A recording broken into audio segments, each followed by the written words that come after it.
क्या आप किसी के दबाव में आकर एक अनजान इंसान को इलेक्ट्रिक शॉक दे सकते हैं? नहीं तो सोचिए, अगर आपका बॉस आपसे कहे कि एक अनजान इंसान से आपको कुछ सवाल पूछने हैं और हर गलत जवाब पर आपको उस अनजान इंसान को एक इलेक्ट्रिक शॉक देना होगा, क्या करेंगे आप? नहीं जानते? ठीक ऐसा ही हुआ एक एक्सपेरिमेंट में। 1961 में एक यंग साइंटिस्ट ने यह जानने की कोशिश की कि क्या आम लोग अपने लीडर्स के दबाव में आकर कोई गलत काम करेंगे। क्या वो सही गलत की बाउंड्री को पार करेंगे अगर उनका लीडर या कोई भी अथॉरिटी वाला इंसान उन पर दबाव बनाए तो? अब ये जाने कैसे?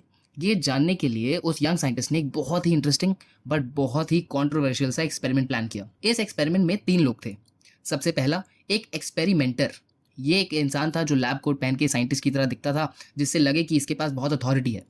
Number 2, teacher.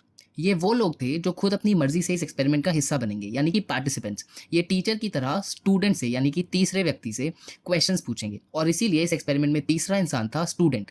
स्टूडेंट जो कि एक स्टूडेंट होगा और उसे टीचर से पूछे गए क्वेश्चंस का आंसर देना होगा, और उसे टीचर से अलग रूम में भी बिठाया जाएगा। अब आगे समझते हैं।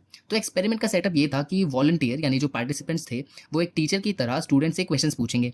अगर स्टूडेंट ने गलत जवाब दिया तो वॉलंटियर को, यानी कि टीचर को, उस स्टूडेंट को इलेक्ट्रिक शॉक देना होगा हर गलत जवाब पर। और ये शॉक जो था, इसकी वोल्टेज हर गलत जवाब के साथ बढ़ती जाएगी।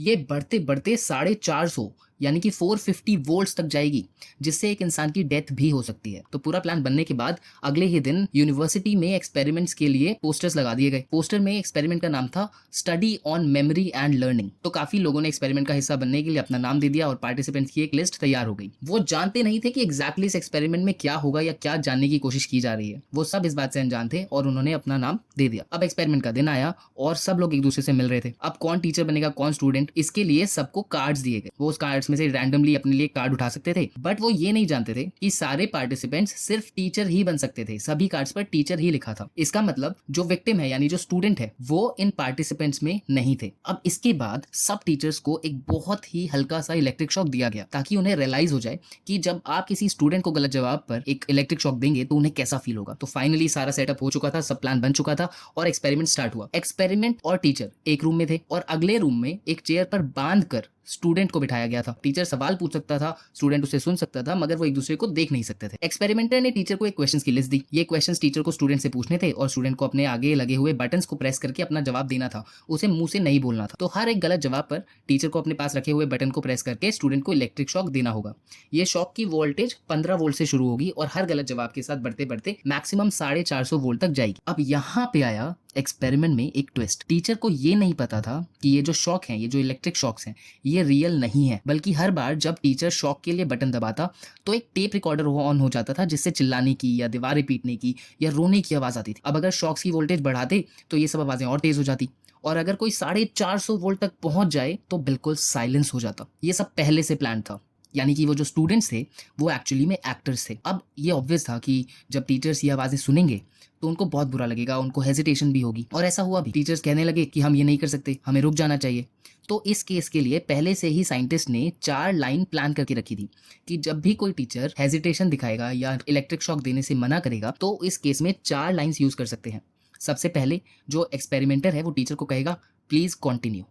इसके बाद भी अगर टीचर ना माने तो एक्सपेरिमेंटर थोड़ा ज्यादा स्ट्रिक्ट होगा और कहेगा this experiment requires that you continue. इसके बावजूद भी अगर वो ना माने तो तीसरे लेवल पर एक्सपेरिमेंटर बोलेगा it is absolutely essential that you continue, और हर बार हर लाइन के साथ ज्यादा अथॉरिटी दिखाएगा।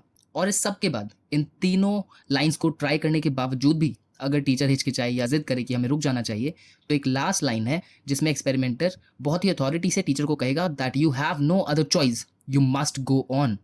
अगर 4th लाइन यूज होने के बाद भी टीचर कंटिन्यू नहीं करना चाहता तो उसे और फोर्स नहीं किया जाएगा। ये सब होता रहा और वॉलंटियर्स में काफी टेंशन के साइंस दिखने लगे, जैसे कि स्वेटिंग, ट्रेम्बलिंग, और कुछ लोगों को तो अनकंट्रोलेबल लाफिंग फिट्स भी आने लगे थे। एक्सपेरिमेंट को बस 2 ही केसेस में रोका जा सकता था।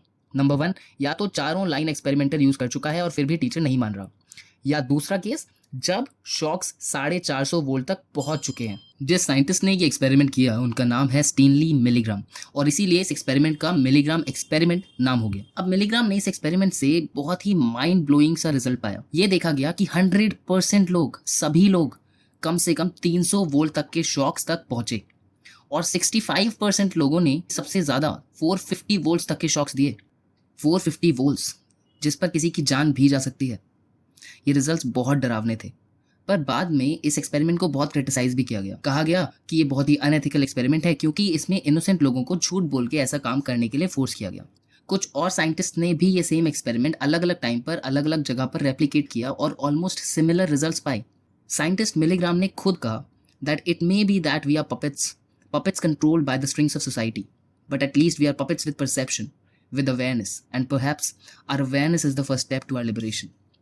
आपको क्या लगता है, क्या आप उन लोगों की जगह होते तो ऑर्डर्स को फॉलो करते या उन्हें क्वेश्चन करते, आवाज़ उठाते? ये एक्सपेरिमेंट हमें मजबूर करता है सोचने पर कि हम एज अ सोसाइटी अपनी आने वाली जनरेशन्स को क्या सिखाएं, जिनसे वो समझें कि हर अथॉरिटी वाला इंसान ज़रूरी नहीं है कि सही हो। ये एक्सपेरिमेंट डरावना ज़रूर है, पर वो कहते हैं ना कि अगर मर्ज़ पता चल जाए तो इलाज किया जा सकता है।